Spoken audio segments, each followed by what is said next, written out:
ஞானானந்தமயம் தெய்வம் நிர்மலஸ்படிகாகிருதியும் ஆதாரம் சர்வ வித்யாநாமய கிரீவம் பாஸ்மகே. நேயர்கள் அனைவருக்கும் அஸ்ட்ரோ கேஎஸ் ஐயங்காரின் பணிவான நமஸ்காரங்கள். 17/11/2025 6/3/2026 வரலாம் உண்டான காலகட்டத்தில், அதாவது கார்த்திகை மாதம் 1ஆம் தேதி விஸ்வாவசு வருஷம் பார்த்தலையானால் திங்கட்கிழமை சனி, அதாவது திங்கட்கிழமை பிரதோஷ காலம், சோமவார பிரதோஷ காலம், மிகவும் வசந்த காலம். அந்த காலகட்டத்தில் சனி பகவான் கும்பராசியில் பூரட்டாதி நட்சத்திரம் 1ஆம் பாதத்தில் வக்ர நிவர்த்தி அடைகிறார். சரி, முதல்ல சனி பகவானுக்கு ஒரு வணக்கங்களை தெரிவிச்சுக்கலாம். நீலாஞ்சன சமாபாசாம் ரவிபுத்திரம் ஜமாகிருஜம் சாயா மார்த்தாண்ட சம்போதம் தம் நமாமி சனேஸ்வரம். சனி பகவானை வணங்கிக் கொள்ளும். சனி பகவான் காரகத்துவம் அப்படின்னு சொல்லுவோமே, ஆனால் அவர் பொதுவாகவே சனி பகவானை ஆயுள் காரகன் அப்படின்னு ஜோதிட சாஸ்திரம் சொல்கிறது. ஆயுள் காரகன், அதை தவிர உங்களுடைய வேலை, அதை தவிர உங்களுடைய 10ஆம் இடம்னு சொல்லக்கூடிய பதவி, புகழ், அந்தஸ்து, கௌரவம், இது எல்லாத்துக்குமே அவர் தான் காரகத்துவத்தை கொடுக்குறார். அது தவிர உங்களுடைய தொழில், ஜீவனம் அப்படின்னு சொல்லக்கூடியது, கடன், நோய்வாய்ப்படுதல், அது தவிர ஹாஸ்பிட்டலில் போய் அட்மிட் ஆகிறது, அசிங்கப்படுறது, அடுத்தவாகிட்ட அவமானப்படுறது, முடிஞ்ச வரலும் மறைஞ்சி வாழக்கூடிய காலகட்டம். இது எல்லாம் இருந்தாலும் ஒரு பக்கம் பார்த்தோம்னா சனீஸ்வரனால் போராளி குணம் வரும். உங்கள் பின்னாடி மக்களினுடைய செல்வாக்கு அதிகமாகும். சனி பகவான் எப்பொழுதுமே சனி கொடுக்கணும்னு நினைச்சா யாராலையும் தடுக்க முடியாது. சனி பகவானுடைய அதாவது சனி பகவானுடைய தசாபுக்திகளில் தான் பெரிய பெரிய தலைவர்கள்லாம் பெரிய இடத்தை பிடிச்சிருக்கக்கூடிய காலகட்டமாக பார்க்குறோம். இந்த சனி பகவானின் காலகட்டத்தில் பார்த்தீங்கன்னா மக்களினுடைய செல்வாக்கை பெறக்கூடிய வாய்ப்புகள் மிகவும் அதிகம். இந்த லோயஸ்ட் பீப்புள் பிலீவ் பண்ணக்கூடிய அளவுக்கு சனினுடைய காரகத்துவம் நல்லபடியாகவே அமையும். கீழ்த்தட்டு மக்களை நிச்சயமாக பயப்படுத்தக்கூடும், வசியப்படுத்தக்கூட நல்ல ஒரு ஏற்றமான விஷயங்களை இந்த சனி பகவான் கொடுப்பார்.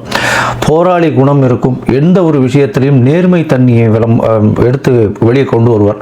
இதன் மூலியமாக பார்த்தாலேயானால் எந்த இடத்துல நேர்மை தன்மை இருக்கணுமோ இந்த லோயர் மாஸில் அதை எடுத்து வெளியில் கொண்டு வரணும் அப்படின்றது தான் அவருடைய முக்கியமான இது. கீழ்த்தட்டு மக்களுக்கு மிகவும் ப்ரொடெக்ஷனாக இருக்கக்கூடிய, மிகவும் அதாவது அவர்களுக்கு ஹெல்ப் பண்ணக்கூடிய, ரொம்ப இதுவாக இருக்கக்கூடிய ஒரு காரகட்டமாக இருக்கக்கூடும். அதனால் சனி திசை வரும்போது பார்த்தாலேயானால் கீழ்த்தட்டு மக்களுக்கு நம்ம ஏதாவது ஹெல்ப் பண்ணணும், அந்த மாதிரியான பொசிஷன்ஸில் இருந்தோமே ஆனால் கண்டிப்பாக நம்மளுக்கு சனி பகவானுடைய தாக்கம் நிச்சயமாக கம்மியாக இருக்கும். சரி, இப்போ சனி பகவான் அப்படின்னு சொல்லும்போது மகர கும்ப 2 ராசிக்கும் அவரே அதிபதி. 10, 11ஆம் வீடு, 10ஆம் இடம் அப்படின்னு சொல்லக்கூடிய இடம் அப்படின்றது உங்களுடைய ஜீவனஸ்தானம், ஜீவனம், ஆயுள், இது ரெண்டுத்துக்கும் காரகத்துவம் வச்சு இருக்கக்கூடியவர் சனி. சரி, இந்த சனி கெடுதல் மட்டும்தான் பண்ணுவாரா அப்படின்னா அப்படி இல்லை. சனியை வைத்து நிறைய நன்மைகளும் உண்டு. சனியை வைக்கிறதுனால பார்த்தாலேயானால் ஒரு அரசாங்கத்தினுடைய உயர் பதவியில் வரக்கூடிய வாய்ப்பு, அரசாங்கத்தின் மூலியமாக பெரிய இடத்துல போய் உட்கார்றது, அதை தவிர மக்களின் செல்வாக்களை அதிகமாக பெறுறது, மக்களின் செல்வாக்குகள் மூலியமாக அதீத உயரத்தை அடையக்கூடிய வாய்ப்புகள், மக்களால் போற்றப்படக்கூடியவர், அந்த மாதிரியான விஷயங்கள்லாம் இந்த சனி உச்சமாக இருந்தோ, ஆட்சியாக இருந்தோ, சுபர்கள் பார்த்தோ இருந்ததே ஆனால் நல்ல ஒரு ஏற்றம் இருக்கும். போராளி குணம் அதிகமாக இருக்கும். சனி ஆட்சி உச்சம் பெற்றால் பொதுவாகவே போராளி குணம் அதிகமாக இருக்கும். சரி, இந்த சனி எந்தெந்த விஷயத்தை பார்க்கலாம் அப்படின்னா, அதாவது எலும்பு சம்பந்தமான பிரச்சனைகள், அது தவிர சிறுநீரக பிரச்சனை, அதாவது கழிவு உபாதைகள் வரக்கூடிய பிரச்சனைகள், அதாவது கழிவு பாதைகள் வரக்கூடிய உபாதைகள், கிட்னி ப்ராப்ளம், அது தவிர இந்த ஸ்டூல்ஸ் பாஸ் ஆகக்கூடிய பிரச்சனைகள், இதெல்லாம் சனியினுடைய முக்கியமான பிரச்சனைகளாக கருதப்படுறது. அது தவிர பார்த்தோம்னா எலும்பு தேய்மானங்கள், அதை சனியினுடைய பிரச்சனையாக சொல்லக்கூடியது. ஏன்னா சனி மிகவும் முக்கியமான கிரகம். சரி, இந்த சனி பகவான் எந்தெந்த காலகட்டத்தில் யார் யாருக்கு இது பண்ணுவார் அப்படின்னு பார்க்கும்பொழுது, சனி பகவான் ஆட்சி உச்சம் பெற்றிருந்தால், சுவர்களின் பார்வையோடு இருந்தால் மிகவும் நல்லது. பொதுவாகவே சோம்பல் குணம் கொண்டவர்கள் இந்த சனி பகவானின் லக்னத்தில் சனி இருந்து சனி பகவானுடைய ஆட்சியில் இருக்கிறவங்களுக்கெல்லாம் கொஞ்சம் சோம்பேறித்தனம் அதிகமாக இருக்கும். பேச்சில் வன்மை அப்படின்றதெல்லாம் பார்த்தீங்கன்னா ரொம்ப அதிகமாக இருக்கும். பேச்சின் மூலியமாகவே பிரபல்யமாகக்கூடியவர்களாக இருப்பார்கள். சட்டம் ஒழுங்குகள் எல்லாம் பார்த்தீங்கன்னா இந்த சனி பகவான் ஆட்சி உச்சம் பெற்றவங்களுடைய பங்கு மிகவும் அதிகமாக இருக்கும். சரி, இப்போ பார்த்தாலேயானால் சனி பகவான் வக்கர நிவர்த்தி அடைகிறார். இந்த வக்கர நிவர்த்தி அடைகிறதுனால என்ன அப்படின்னு பார்த்தீங்கன்னா, இவ்வளவு நாளாக அவருடைய வேகம் கம்மியாக இருந்தது, அதன் மூலியமாக பலன்களும் கம்மியாக இருந்தது. இப்பொழுது பார்த்தீர்களேயானால் அவருடைய பலன்கள் மிகவும் அதிகமாக இருக்கும். ஏன்னா அடுத்த ஒரு கிட்டத்தட்ட கிட்டத்தட்ட ஒரு 4 மாத காலம் தான் வந்து இருக்க போகிறார். அதற்கு பிறகு அவருக்கு சனி பெயர்ச்சி 6/3/2026 வருது. அதாவது கும்பத்திலிருந்து மீனத்துக்கு போகிறார். இந்த காலகட்டம் வரை வந்து அவருடைய வேகமான வழக்கமான பலன்களை யார் யாருக்கு எது சரியோ அந்த சரியான பலன்களை கொடுப்பார். ஏன்னா சனி பகவான் மேஷத்தில் நீச்சமாகவும் துலாத்தில் உச்சமாகவும் இருக்கக்கூடிய கிரகம். துலாத்தில் உச்சமாக இருக்குது அப்படின்னா துலாத்துக்கு என்ன அப்படின்னா அளவுகோல் வச்சுருப்பாங்க. அது வந்து ரெண்டுமே ஈக்குவலாக இருக்கும். துலாம் அப்படின்னா வந்து தராசு வைக்கிறதுனால ரெண்டுமே ஈக்குவலாக இருக்கக்கூடிய ஒரு ராசி. அதனால் வந்து உங்களுடைய நல்லது கெட்டது எந்த ஒரு விஷயத்திற்கும் இதற்கு அது எடுத்துக்கொண்டு கழிச்சு கொண்டு அந்த மாதிரி எல்லாம் இல்லாமல் நல்லதுக்கு நல்லதை கொடுக்கறதும் கெட்டதுக்கு கெட்டதை கொடுக்கறதும் சனியினுடைய வேலை. அதனால் சனி பகவானை பொறுத்தவரை நீங்கள் செய்த நன்மை, நீங்கள் செய்த தர்மம், அது எல்லாத்துக்கும் உண்டான நிச்சயமான பலன்கள் கண்டிப்பாக கொடுப்பார். யார் யாருக்கெல்லாம் 7.5 சனி, அஷ்டம சனி, அர்த்தாஷ்டம சனி இதெல்லாம் இருக்கோ அந்த காலகட்டங்களில் நிச்சயமாகவே அவர் கொடுப்பார்.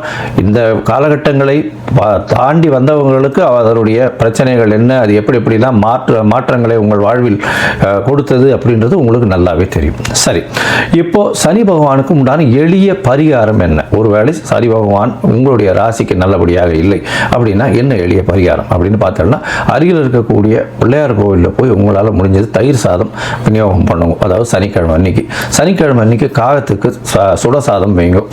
குளிச்சுட்டு பெருமாளை காமிச்சிட்டு அதுக்கப்புறம் சுடசாதம் காகத்துக்கு வைங்க. அது தவிர சனிக்கிழமை எள்ளு விளக்கு போடுங்க. யாருக்கு? சனி பகவானுக்கு எள்ளு விளக்கு போடுங்க. ஒரு 8 எள்ளு விளக்காவது போடுறது ரொம்பவும் முக்கியம். 8 பிரதட்சணம் வர்றதும் ரொம்பவும் முக்கியம். அது தவிர பார்த்தோம்னா சனி பகவான் அப்படின்னு சொல்லும் போதே காகத்துக்கு உண்டான விஷயங்கள், காகத்துக்கு உண்டானது, அதாவது சாதம் வைக்கிறது, காகத்துக்கு உண்டான வடித்த சாப்பாடு, புது சாதம் வந்து சனிக்கிழமை வைக்கிறது ரொம்பவுமே முக்கியம். அது தவிர தோல் சம்பந்தப்பட்ட, இரும்பு சம்பந்தப்பட்ட தானங்கள் கொடுங்க உங்களால் முடிஞ்சது. அது தவிர முடவன் கிரகம்னு சொல்லக்கூடியதுனால கால் உடைந்த, கால் இது இல்லாமல் பேரலைஸ் ஆகிருக்கிறவா, கால் ஊனமுற்றவர்கள், அவர்களுக்கு உங்களால் முடிஞ்ச அளவுக்கு எந்த அளவு ஹெல்ப் பண்ணுறதுனாலும் பண்ணுங்க. சாப்பாடு பணம் மட்டும் கொடுக்காதீங்க. ஏன்னா இந்த காரகத்துவத்துக்கு நீங்கள் தானம் கொடுக்க வேண்டியதுன்னு பார்த்தேன்னா நல்லெண்ணெய் கொடுக்கலாம், தயிர் சாதம் கொடுக்கலாம், கருப்பு துணி கொடுக்கலாம். அதை தவிர பார்த்தாலேனால் எள்ளு கொடுக்கலாம். அதை தவிர உங்களால் முடிஞ்சது தோல் சம்பந்தப்பட்ட விஷயங்கள், அதாவது தோல்னா இந்த leather shoes, sock, leather purse, இந்த மாதிரியான விஷயங்கள் கொடுக்கலாம். லெதர் பேக் கொடுக்கலாம், லெதர் கோட் கொடுக்கலாம், லெதர் க்ளவுஸ் கொடுக்கலாம். அதை தவிர வந்து இரும்பு சம்பந்தப்பட்ட விஷயங்கள், அதாவது உடல் உழைப்பை நம்பி இருக்கிறவர்கள், அதாவது வீடு இருக்கிறவர்கள், அதை தவிர வந்து இப்போ அந்த சுவேஜ், இந்த மாதிரியான விஷயங்கள், கீழ்த்தட்டு வேலைகள் செய்பவர்கள், அவர்களுக்கெல்லாம் உங்களால் முடிஞ்சது ஷூஸ் வந்து வாங்கி கொடுக்கலாம். இரும்பு சம்பந்தப்பட்ட அந்த பாண்டு, மம்முட்டி, அந்த மாதிரியான விஷயங்கள் வாங்கி கொடுக்கறதன் மூலியமாக சனி பகவானுக்கு செய்யக்கூடிய பிரீத்தியாக இது எடுத்துக்கொள்ளப்படும். இரும்பு சம்பந்தப்பட்ட இந்த இரும்புன்னா ஆணி, அந்த மாதிரி சுத்தி, உளி, இதெல்லாம் வாங்கி தானமாக சனிக்கிழமை கொடுக்கலாம். நல்லெண்ணெய் தானமாக வாங்கி சனிக்கிழமை கொடுக்கலாம். சரி, இந்த காலகட்டத்தில் உங்களுக்கு என்னென்ன விஷயங்கள் நடக்கும் அப்படின்னா, சனி பகவான் கும்பராசியில் இருக்கார். கும்பராசியிலிருந்து அவருடைய பார்வை அப்படின்னு சொல்லக்கூடியது சமசப்தம பார்வை அப்படின்னு சொல்லக்கூடியது சிம்மத்தில் விழும். அதாவது 7ஆம் இடம். 7ஆம் இடம் எல்லா கிரகங்களுக்குமே உண்டு. அதை தவிர வந்து பார்த்தீங்கன்னா அதீதமான பார்வைன்னு சொல்லக்கூடியது 3ஆம் இடம் மற்றும் 10ஆம் இடம். இது வந்து சனி பகவானுக்கு உண்டான விசேஷ பார்வைகள். 3ஆம் இடம்னு சொல்லக்கூடியது மேஷத்தையும், 10ஆம் இடம்னு சொல்லக்கூடியது விருச்சிகத்தையும் சனி பகவான் பார்க்கிறார். இந்த காலகட்டத்தில் சனி பகவானின் பார்வையில் படக்கூடிய ராசிகளுக்கும் சிறு சிறு பிரச்சனைகளும் கண்டங்களும் வரக்கூடிய வாய்ப்புகள் மிகவும் அதிகம். சரி, இந்த காலகட்டத்தில் சனி பகவானுக்கு உண்டான எளிய, அதாவது காயத்ரி மந்திரம்னு சொல்லக்கூடியது ஓம் சனேஸ்வராய வித்மஹே சாயா புத்ராய தீமஹி தன்னோ சனேஸ்வர பிரசோதயாத்து அப்படின்றத ஒரு 8 தரம் ஒரு நாளைக்கும் சொல்லிட்டு வாங்க. நான் என்னுடைய யூடியூப் சேனல்லையும் வந்து அதை லிங்க் போடுறேன், பாருங்க. அதை பார்த்து 8 தரம் சொல்லிட்டு வாங்க. உங்களுக்கு வரக்கூடிய பிரச்சனைகள் எல்லாமே சூரியனை கண்ட பனி போல நிச்சயமாக கரைந்து போகும். சரி, இப்போ மேஷம் முதல் மீனம் வரை ஒரு ராசியாக சனி பகவானுடைய பெயர்ச்சி, அதாவது வக்ர நிவர்த்தி எந்த மாதிரியான மாற்றத்தை கொடுக்கும் அப்படின்றத பார்ப்போம். உங்களுக்கு ஜோதிடத்திற்கு, அதாவது அஸ்ட்ராலஜிக்கல் கன்சல்ட் வேணும் அப்படின்னா, ஜோதிடத்திற்கு உண்டான கன்சல்டேஷன் வேணும்னா நீங்கள் உங்களுடைய date, time, place of birth, உங்களுடைய பெயர், உங்களுடைய தாய் தகப்பனார் பெயர் எனக்கு அனுப்பி வைங்க. என்னுடைய கட்டணம் என்னன்னு சொல்கிறேன். அந்த கட்டணத்தை நீங்கள் அனுப்பிச்சுட்டு அதற்கு பிறகு உங்களுக்கு நான் அப்பாயின்மெண்ட் தரேன். உங்களுடைய ஜாதகத்தை போட்டு அதில் சந்தி இருக்கா அப்படின்றத பார்த்துட்டு அதற்கு அதுக்கப்புறம் உங்கள் ஜாதகத்தை போட்டு அவங்களுடைய டிஸ்கஷன் பண்ணுறேன். இப்போ நிறைய பேர் 50 வயசு 60 வயசு ஆனவாள்லாம் கூட சந்தி இருக்கிறது தெரியாமையே ரிஷபராசி மிருகசீரிஷ நட்சத்திரம் நினச்சிட்டு இருப்பா, ஆனால் மிதுன ராசி மிருகசீரிஷத்தில் இருப்பா. அதாவது உடைந்த நட்சத்திரங்கள்லையும் சரி நட்சத்திர பாதங்கள்லையும் மாற்றங்கள் அதிகமாக இருக்கும். இதனால் வந்து உங்களுக்கு இப்போ நல்ல தசை நடக்கிறது நினச்சிட்டு இருப்பீங்க, தசை ஒன்றும் கை கொடுக்காது, பெரிய பிரச்சனையில் மாட்டிட்டு இருப்பீங்க. சரி, இப்போ மேஷம் முதல் மீனம் வரை ஒரு ராசியாக சனி பகவான் வக்ர நிவர்த்தியினுடைய பலன்களை பார்க்கலாம். மீன ராசி அன்பர்கள் பூரட்டாதி உத்திரட்டாதி ரேவதி இந்த 3 நட்சத்திரம் 9 பாதங்களை கொண்ட ராசியின் அதிபதினு சொல்லக்கூடியவர் குரு. சரி, இப்போ வந்து சனி பகவானுடைய மாற்றங்கள், அதாவது வக்ர நிவர்த்தி அடையக்கூடிய காலம் 17/11/2025 6/3/2026 வரலும் உண்டான காலகட்டம். இந்த காலகட்டத்தில் பார்த்தீங்கன்னா சனி பகவான் உங்களுடைய ராசிக்கு 12ஆம் இடத்துல, அதாவது கும்ப ராசியில் பூரட்டாதி நட்சத்திரம் 1ஆம் பாதத்தில் வக்ர நிவர்த்தியாளர். இது என்ன சார் செய்யும் அப்படின்னா, 12ஆம் இடத்தில் இருக்கக்கூடிய சனி பகவான் இவ்வளவு நாள் அவங்களுக்கு 7.5 சனி கொஞ்சம் பிரச்சனைகள் கம்மியாக இருந்தது. அதனால் இப்போ வந்து 7.5 சனி முழுக்க ஆரம்பம், அதாவது ஆரம்பம் இல்லை, அதாவது 6 மாதம் நடுவில் ஒரு 3-4 மாதம் வந்து அவர் வக்கரத்தில் இருந்ததுனால பெரிய பிரச்சனைகள் தெரியல. இப்போ வந்து சில பிரச்சனைகள் வெளியில் வரும். என்ன வெளியில் வரும் அப்படின்னா, 12ஆம் இடத்துல இருக்கக்கூடிய சனி பகவான் உங்களை வீட்டை விட்டு நாட்டை விட்டு வெளியில் போகக்கூடிய வாய்ப்புகளை கொடுப்பார். அதாவது வெளிநாடு வெளியூர் போகக்கூடிய யோகத்தை கண்டிப்பாக கொடுப்பார். இதன் மூலியமாக அதீதமான அலைச்சல் வரக்கூடிய வாய்ப்புகள் இருக்கும். பணவரவிற்கு பஞ்சம் இருக்காது. தேவையற்ற செலவுகள் கொஞ்சம் அதிகமாக இருக்கக்கூடிய காலகட்டம்.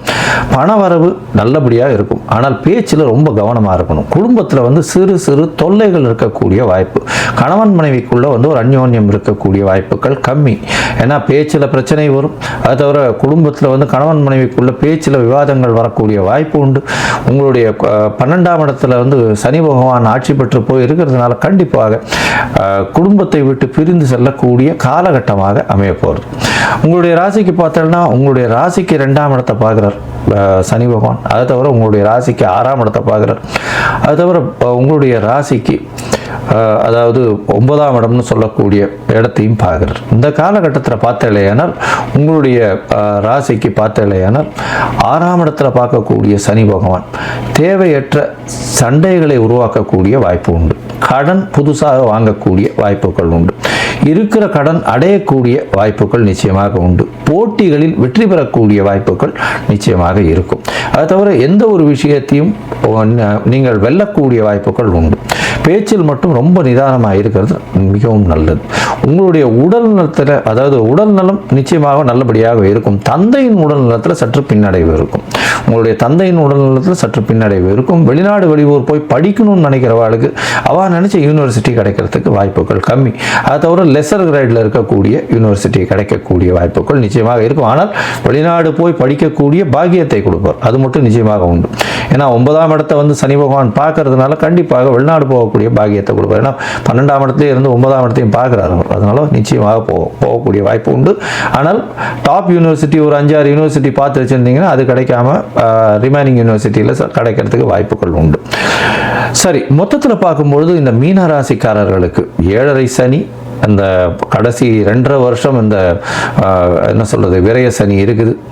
6/3/2026 தான் முடியறது. தேவையற்ற செலவுகள் கொஞ்சம் அதிகமாக இருக்கும். வெளியூர் வெளிமாநிலம் வெளிநாடு பிரயாணங்கள் போகக்கூடிய வாய்ப்புகள் உண்டு. பணவரவிற்கு பஞ்சம் இருக்காது. பேச்சில் ரொம்ப கவனமாக இருக்கும். கணவன் மனைவிக்குள்ள பேச்சில் பிரச்சனைகள் வரக்கூடிய, குடும்பத்தில் பிரச்சனை வரக்கூடிய வாய்ப்பு, அதன் மூலியமாக தேவையற்ற செலவு வரும். அது தவிர பார்த்தீங்கன்னா உங்களுடைய படிக்கக்கூடிய மாணவர்களுக்கு சற்று பிரச்சனைகள் இருக்கும். மெமரைஸ் பண்ணக்கூடிய வாய்ப்புகள் கம்மி. மெமரைஸ் பண்ணும்பொழுது மறக்கக்கூடிய வாய்ப்புகள் ரொம்பவும் அதிகம். வெளிநாடு போய் படிக்கணும்னு நினைக்கக்கூடிய மாணவர்களுக்கு நிச்சயமாக வெளிநாடு போக முடியும். ஆனால் அவர்கள் நினைச்ச இன்ஸ்டிடியூஷன், அதாவது அவர்கள் நினைச்ச யூனிவர்சிட்டி கிடைக்கிறதுக்கு வாய்ப்புகள் சற்று கம்மியாகத்தான் இருக்கக்கூடிய காலகட்டமாக அமையும். புதுசாக வந்து வேலை மாற்றங்கள் வரும். வேலையில் புது வேலை கிடைக்கக்கூடிய வாய்ப்புகள் நிச்சயமாக உண்டு. அரசாங்கம் சம்பந்தமாக சற்று பின்னடைவு இருக்கும். அரசாங்கத்தின் மூலியமாக பிரச்சனைகள் வரும்.